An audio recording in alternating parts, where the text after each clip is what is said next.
Okay, we have one slide left to finish on this chapter about the muscles, and then we'll start the nervous system.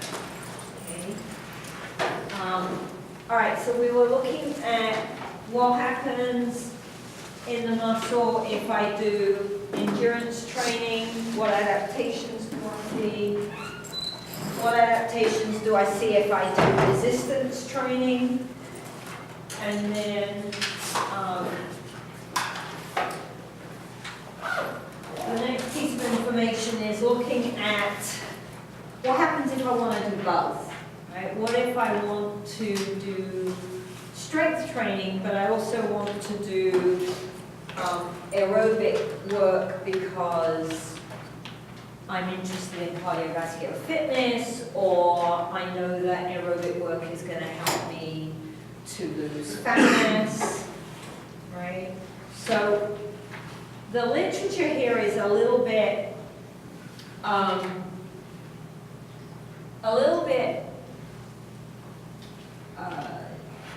not vague, but there's not enough. What we've got is literature looking at generally people who are untrained, and then they give them a training program. So that immediately sets up a different scenario than if we took one of you and gave you both programs, because you're so highly trained, we might have a different outcome if we tried to do both types of training with you. All right? So the other thing to bear in mind when we're looking at the literature on this info is that they typically use an aerobic program that's quite high intensity or high frequency. So they're doing something every day as well as their strength training. All right? So the interest here, though, is how is the muscle trying to adapt to both types of stimuli? We know when we look at one version of this that we see different things happen, right? If I do endurance training, a different kind of adaptation happens than if I do resistance training. So why they're interested in this is now we're asking the muscle to try to adapt to both these stimuli. So at the moment, what they're looking at is that it doesn't seem to work very well if you're a strength athlete and you try to do aerobic endurance training, particularly if it's quite high intensity training. And specifically, power is negatively affected. So if I'm trying to do something that's strong and fast, and I do endurance work, that doesn't seem to match up, which would make sense because if I'm doing endurance work, I'm training the slow fiber, and power uses the fast fiber.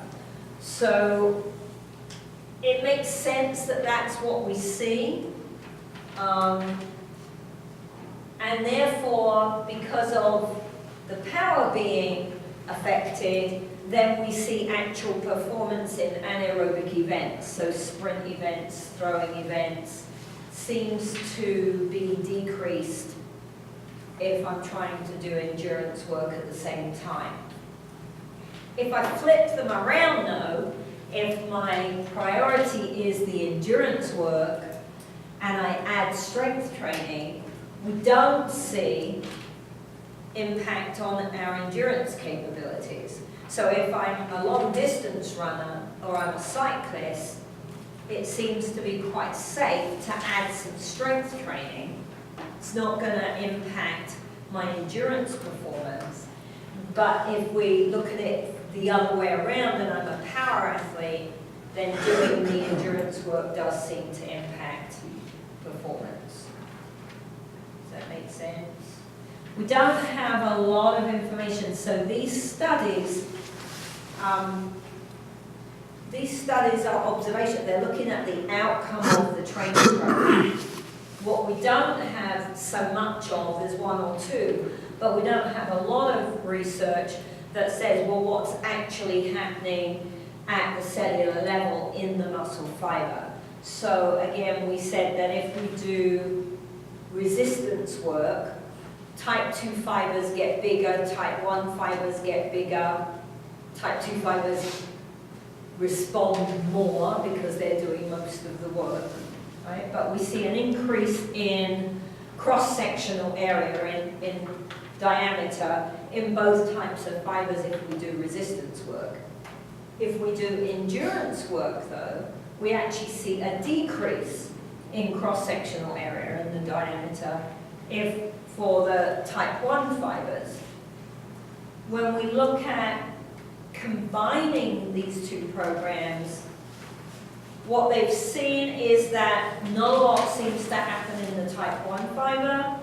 The type 2 fibers do get bigger, but the type 1 fiber doesn't. So we see another adaptation. It's slightly different to what happens if we just do one or other type.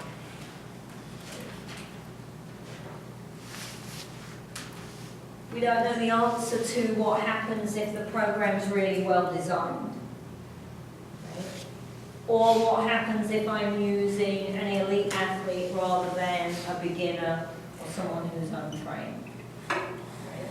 Possibly if we did these kinds of programs with elite athletes. Also, the other thing is the length of the study. They tend to only look for somewhere around 8 to 12 weeks because that's when you see the most change in strength. What happens after that? So if we took an elite group and we looked at them for 6 months and we gave the body a chance to take a little longer to do some adaptation, what might we see occur? We just don't have the answers to that right now. Right? The recommendations then are that if you're going to do both kinds of programs, you can't do high intensity, high frequency, hard work in both kinds. Right? You've got to prioritize which one is the ultimate goal of the program. Okay? And you need to periodize your training and make sure that you've got adequate rest phases built in if you're trying to do both kinds of training.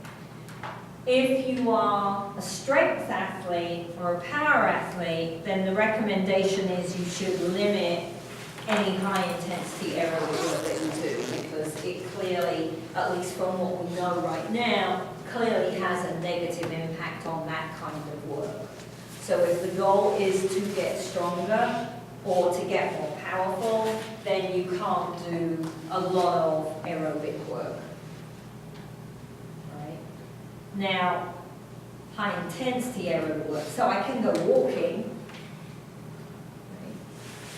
But I don't want to be doing lots of high intensity interval work with long periods of running and short periods of rest. I don't want to be doing 5-mile runs every day, right? Or 10-mile bike rides every day. Okay, you've got to really concentrate on the strength work if that's the goal. Okay, so there's some discrepancy there when we're looking at trying to put them together versus doing them on their own. Questions? I suspect that over the next 5 years, we're going to get a ton more information on what happens if you combine these two types of training programs together. Because those of you that work with LV know that high intensity interval training that he's doing does seem to be having impacts on strength as well as on your fitness levels. I mean, that's what I'm seeing from the outside, that the athletes who are working with him seem to be stronger and fitter. So I suspect that when the researchers take that kind of training program and start really looking at it in depth, that this picture is going to change. So I think it's an area of study that you want to keep a close eye on over the next few years, because I think we're going to see that there is a way that we can do some quite high intensity aerobic work and still do strength work at the same time. And you don't want to be a marathon runner if you're a power athlete. So it's not like you're training for that. I think it will be interesting over the next few years where we go with this particular piece of info. Okay, no questions? Chapter 5, any questions on chapter 5 before we start chapter 5? All right, so chapter 5 then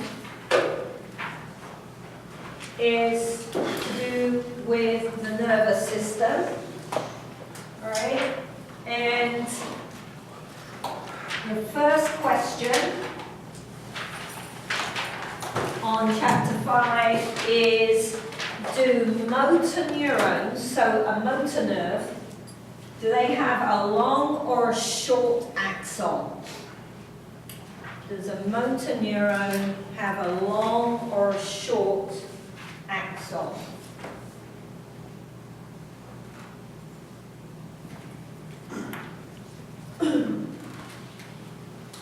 Does a motor neuron have a long or a short axon?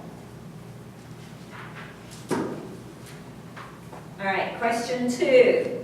Which component of the autonomic nervous system is responsible for returning heart rate to resting level?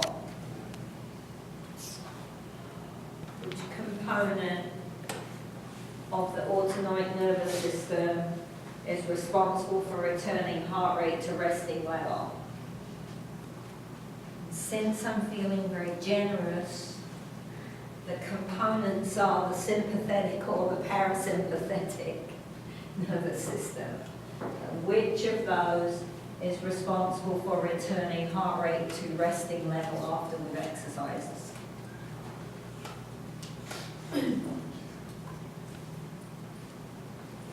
So question 1, do motor neurons have a long or a short axon? Question 2, which component of the autonomic nervous system is responsible for returning heart rate to resting level? Question 3, if a motor unit is recruited, so if it's turned on by the brain, right, all the muscle fibers will contract. What's that called? This is called the Watt law.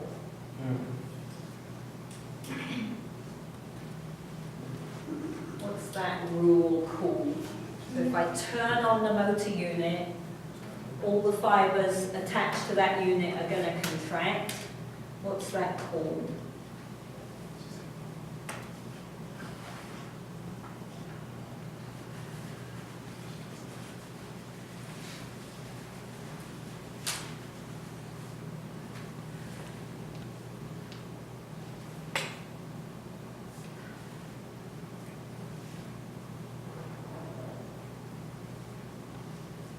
Alright, put your name on the paper. Switch off with your neighbour.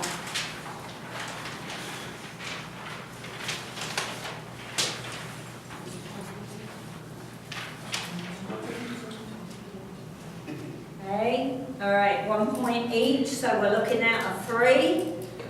Motor neurons have a long axon.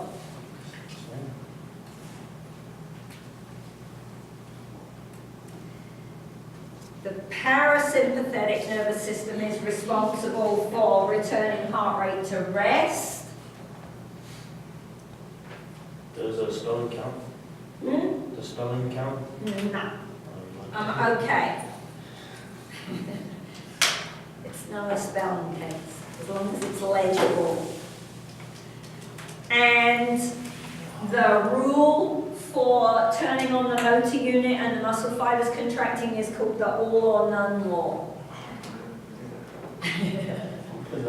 All or none law. So number 1 is long, number 2 is parasympathetic, number 3 is all or none. All right, give them a score out of 3 for me, and Darren will collect them and put them in alphabetical order for me. Make sure you've got your surname on there so that he can alphabetize them for me.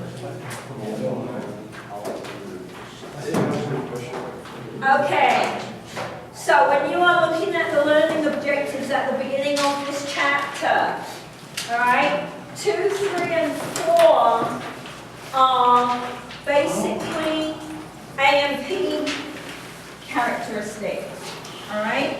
So, whilst you need to know 2, 3, or 4, those are not on the exam, all right? But in order to follow the rest of the information, you need to know what the layout of the nervous system is, all right?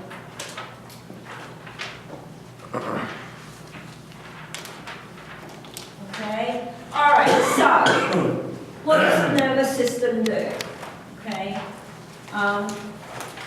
it allows us to think and have memories. It allows us to perceive connections between objects. It allows us to receive sensory information about our environment. It allows for reflex actions if they're necessary. Part of the nervous system initiates movements. And crucially, the really crucial thing is that the nervous system is in control of maintaining homeostasis in the body. Right? So if something goes wrong, we have to have a way of monitoring that. How do we recognize that something has been disrupted, that there's something going on, and then how do we correct that issue? Right? So homeostasis, fancy term, means the ability to maintain internal equilibrium within relatively tight boundaries. Right? Particularly as humans, we are not very flexible when we step outside ranges of homeostatic function. Right? So for example, think about how sick you feel if your temperature reaches 100, 101. Right? Let alone how sick you feel if your temperature hits 104, 105, and you're on the way to death doorstep if it's hitting 106 and higher, right? So we have a very limited range of body temperature that we're able to tolerate and be okay.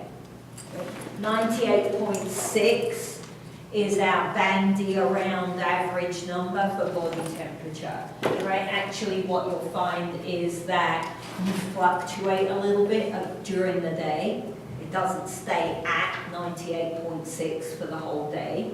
And some people's average is 98.7 or 98.4, right? But it's on average somewhere around 98.6. When we stray away from that, either up or down, we get unwell very quickly. Okay? So this nervous system has to be able to recognize if body temperature is edging away from the norm and try to do something to put it right. Right? Acid-base balance. We know that nothing works very well within the muscle cell if we've got a high level of acidity. Okay? Hypohydration, so if you're starting on the road to getting dehydrated, if you're a little bit low on water, then you need to be able to recognize that and put in place actions to try to correct the problem. Right? Blood pressure. is another one that we have to maintain relatively tightly. You know, if your blood pressure is low and you stand up quickly, you feel very dizzy and lightheaded. Right? We don't tolerate changes in these functions very well. We've got to be able to detect them quickly, and we have to be able to respond to put it right as best we can. To do that, we use a system of feedback loops. Right? And so they communicate between the nervous system and tissues and organs in the peripheral of the body. We have positive feedback loops, which are responsible for intensifying something that's going on. So, for example, we see raise in acidity levels in the muscle cell and in the bloodstream when we exercise, and that increases blood flow. Right? Well, that's a good thing because blood flow can take that acid and move it away from the muscle cell. So more activity stimulates a higher increase in acidity and stimulates even more blood flow. So that's a positive loop, but more typical in the human body, we have many more negative feedback loops. Right? Much more common to have a negative feedback loop, which is responsible for diminishing something that is occurring, trying to get it back to status quo. So if we have an increase in body heat because we're exercising, then that increase in body heat triggers a sweating mechanism if we're healthy. And the sweating mechanism is the body's way of beginning to cool the body back down. Right? I sweat, sweat evaporates, and that evaporation acts to cool us down a little bit. So regulating physiological functioning in the body takes lots of different feedback loops. So that hopefully looks familiar, right?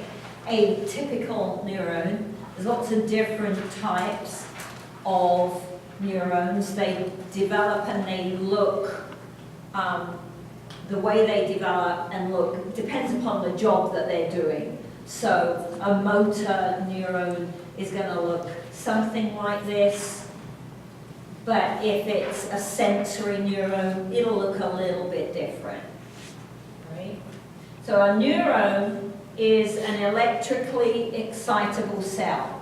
So it's able to hold an electrical charge, right?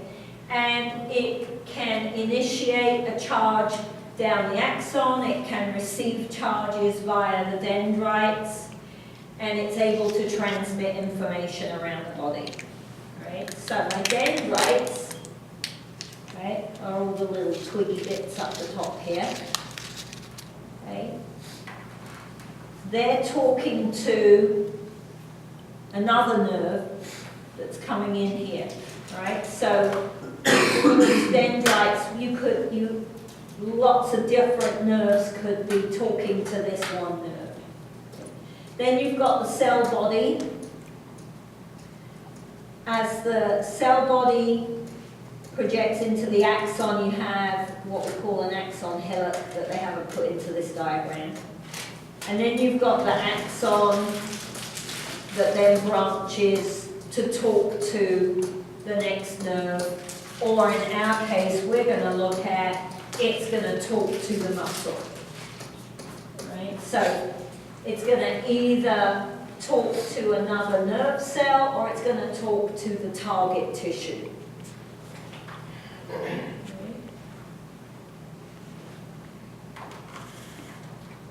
So in order for the signal, for the message to travel down the axon and get passed down the line, we have to meet what we call threshold. right?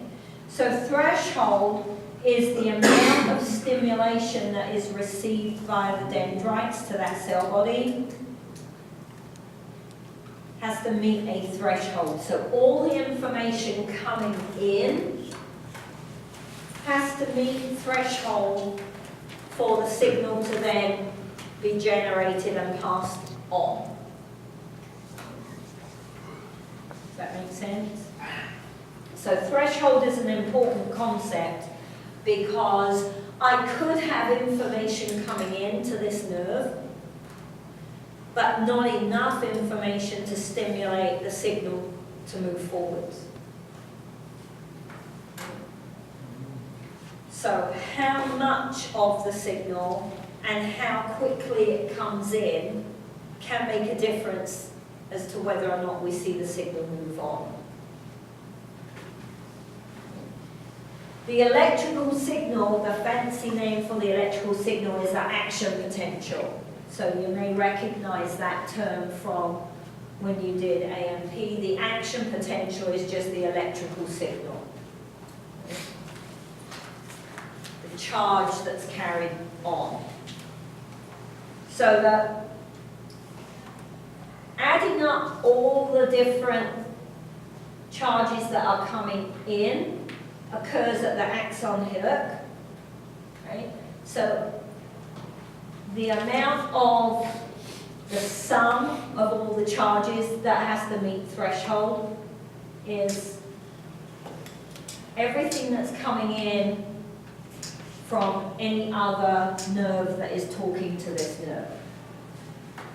Right? So all the signals coming in via the dendrites have to be summated, and if they meet threshold, we see an action potential travel down the axon. This should be reviewed. So if you need me to say it again, let me know, but I'm assuming you've done this because you should have covered this in AMP. Pay attention to the myelination on this particular nerve diagram. All right, so these lumps of fatty tissue that wrap around, it's called a Schwann cell, wraps around the axon and allows for faster transmission of the electrical signal. So we'll come back and look at that in a couple of days. All right, and down here, this nerve is a motor nerve and it's talking to a muscle fiber.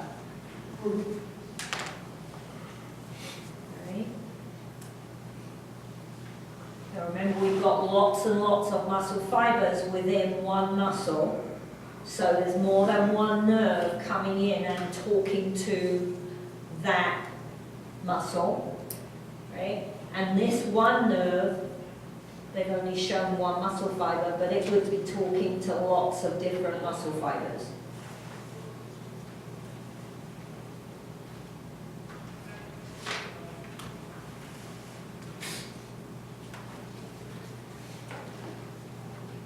So neurons can be sensory or motor. Okay.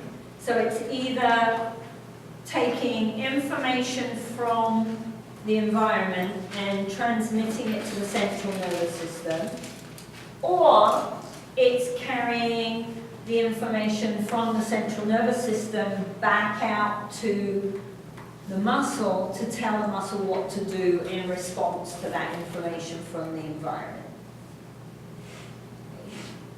A motor neuron, the cell body lies within the spinal cord, and so they have long axons relative to other types of neurons. All right, so if you think about the fact that there is a motor nerve in your spine that innervates, that sends a signal to your big toe tonsil. Right? That's one nerve. It doesn't synapse along the way.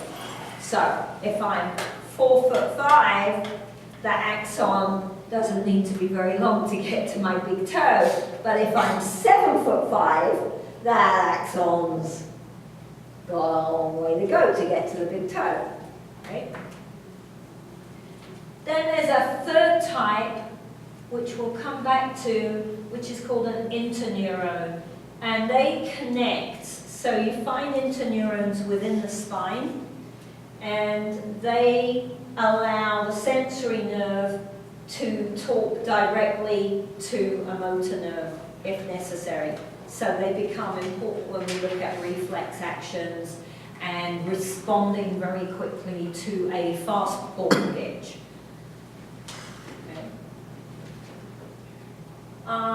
Other types of cells, we see glial cells. Glial cells are about 90% of the cells in the central nervous system. So our sensory and our motor and our interneurons only make up about 10%. And glial cells provide nourishment and kind of structure, support to the sensory and the motor nerves. The myelin sheath is considered a glial cell. The Schwann cell is considered a glial cell. Right? And as I said, they allow for faster processing of a signal. They're very important, particularly in our life, where we're looking at movement. Right? If I get a signal from my brain to respond to a very fast ball, and it takes me 4 seconds to move my hand out, then I'm not going to catch the ball. Right? I have to be able to transmit that information very quickly to respond in time for a lot of motor skills.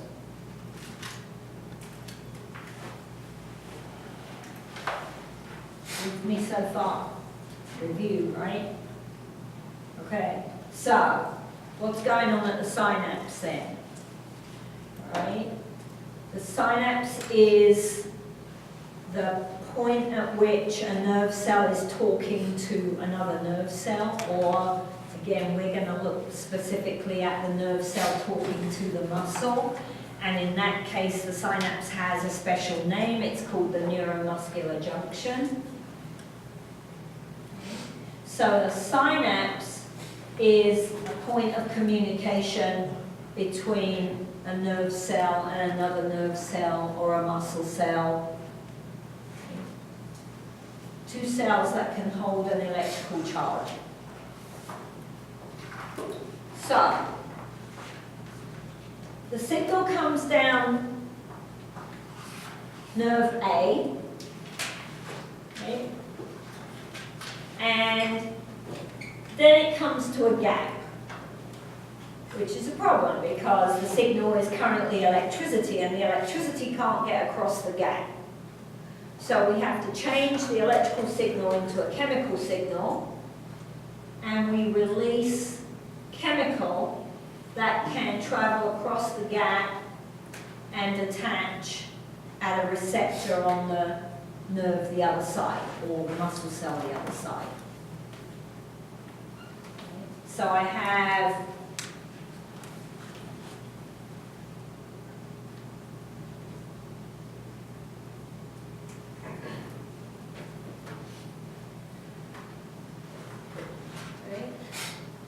so this is my muscle. You don't like my diagram? This is my nerve cell, right? So my motor neuron is carrying a signal from the brain, right? Let's say I'm going to stand up and walk out of the classroom. Dr. Wall's driving me crackers, have to leave me, right? So the brain sends a signal to your legs, right? That signal is carried down the nerve, gets to the end of the motor nerve, and we have to release chemical to get across the gap here.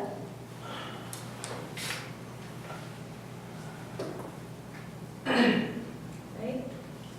If enough chemical gets across the gap, then the signal can reinitiate in the muscle and make the muscle contract. Right? So this is electrical, This is electrical. This is chemical.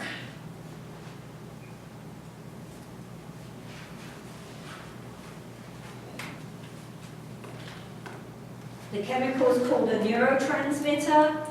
When we're looking at a neuromuscular junction, that transmitter is a molecule called acetylcholine, which we call ACH.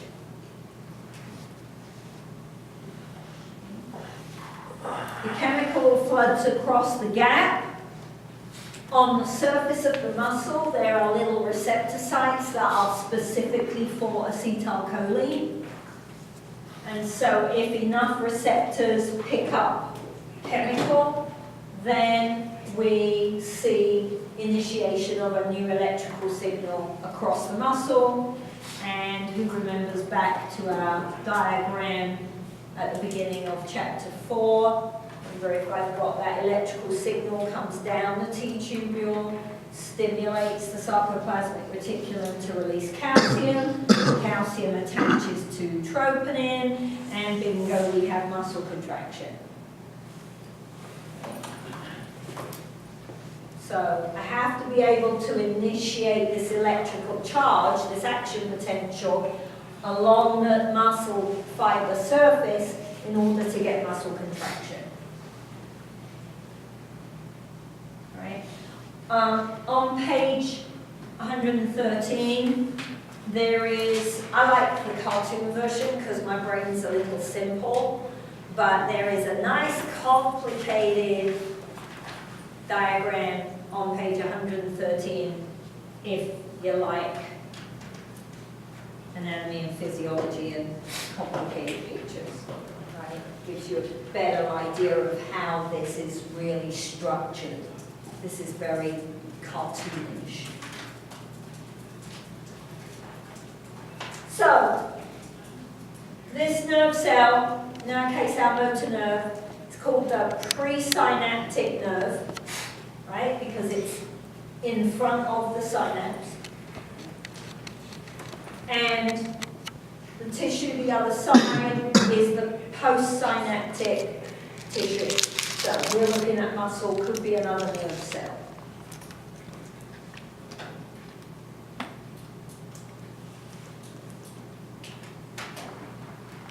All right. So the receptor that's sitting on the surface of the muscle fiber is really important because it has to be able to connect to the neurotransmitter, to the chemical signal, right? And they're proteins, they're made of proteins, and they are designed to connect to a specific substance. So the acetylcholine receptor here wouldn't pick up a different kind of neurotransmitter from a different kind of nerve that might be floating around. Right? So the neurotransmitter has a very unique, specific receptor just for that substance, and that allows the muscle to respond in the proper manner to a signal from a motor nerve. Right? When the neurotransmitter binds with the receptor, it opens a gate. So in order to re-establish the electrical charge, we have to shift charged ions across the membrane of the muscle fiber. So if I have the gate open, I can move ions backwards and forwards that carry a charge, and it allows me to get an imbalance in the charge, and then we see another action potential. Typically, receptors only let one ion go backwards and forwards across the membrane, but in the case of the neuromuscular junction, it actually allows two. Anybody know which two?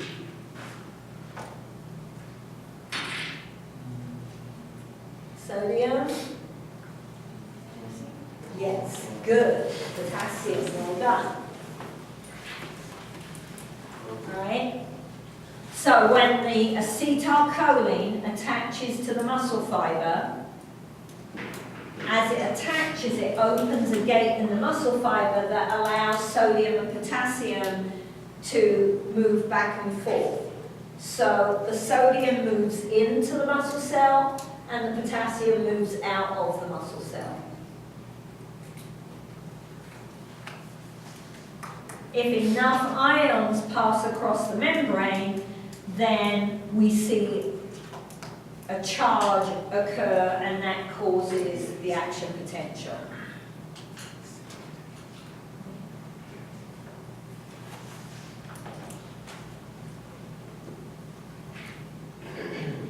So we have to have charged ions moving back and forth. It's just like if you stuck a voltmeter into an electrical socket, you would get a charge. If the nerve is turned on, then if we stick a voltmeter in, we would get an electrical charge. If we get enough acetylcholine attached to the receptor site, we see an electrical charge across the muscle. Right? So you might have even had an EMG, or you might have seen an EMG where we can put little stickers and measure whether or not the muscle is firing, right? Because it can pick up the electrical signal.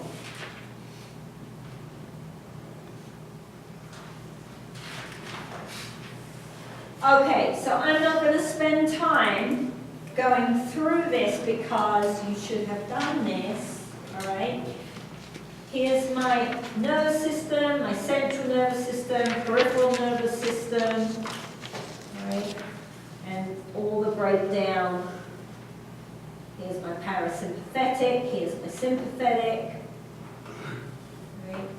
So make sure that the layout of the nervous system is pretty well in your head so that when we're talking about what's going on, this makes sense to you. At this point, because they're about to start talking about the brain in the book, they do a nice little piece on concussions.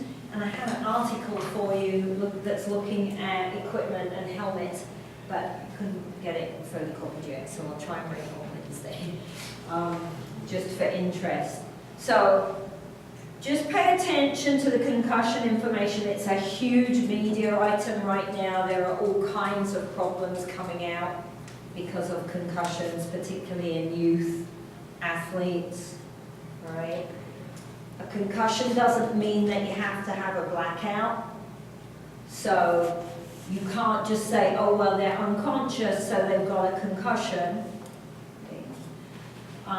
Concussions can impact functioning of memory, coordination. So if you have an athlete who has a concussion, that might lead them to get another injury if it isn't picked up because their coordination then is skewed. Right? Symptoms don't always happen at the time that the individual takes the hit. So you might find a couple of hours later that your athlete is complaining of feeling sick, or that they've got a headache, or they feel dizzy. Or maybe they come in and say, oh, I couldn't sleep last night. Right? Sleep disturbances. Mood swings can be a symptom of a concussion. Right?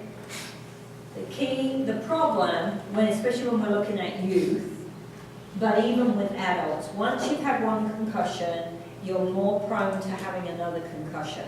So if we look at what is going on here, and look at what a concussion can impact, right? We need to try to be able to recognize concussions sooner than we do quite often. Post-concussion syndrome can also lead to further health issues. So epilepsy and epileptic seizures have been linked to concussions. Possibly depression. That one's kind of on the fence at the moment, not too sure about depression. Alzheimer's and Parkinson's have been linked to concussions. Okay? And there's a lot of information out there on the change in equipment.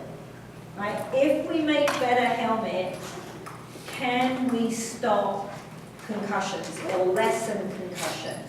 So they've got helmets with special straps in to hold the brain, but some of the literature says having better equipment is increasing the incidence of concussion because people think they're invincible now, right? I've got this amazing helmet, nothing can hurt me.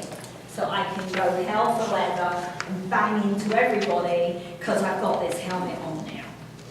So there's a really big philosophical argument, quite apart from the physiological and the biomechanical information that's out there now on concussions, about whether or not improving the equipment really is going to resolve the problem. Right? So it's a really interesting conversation, and unfortunately, I think we're already up to something like 11 teenagers have died since last summer or because of concussion injuries. So that's way too many. Right? We should not be seeing those kinds of injuries with that population, particularly when we look at the knock-on effect. And, you know, sport isn't the only way you get a concussion, right? I climbed up the tree to get my cat out the tree, my second or third year here, and I fell out of the tree with the cat and smacked my head on the floor and got a concussion, right? So you can't just blame sport, but concussions generally are a problem right now, and there's a lot of information in the media, so it's worth keeping your eye on that.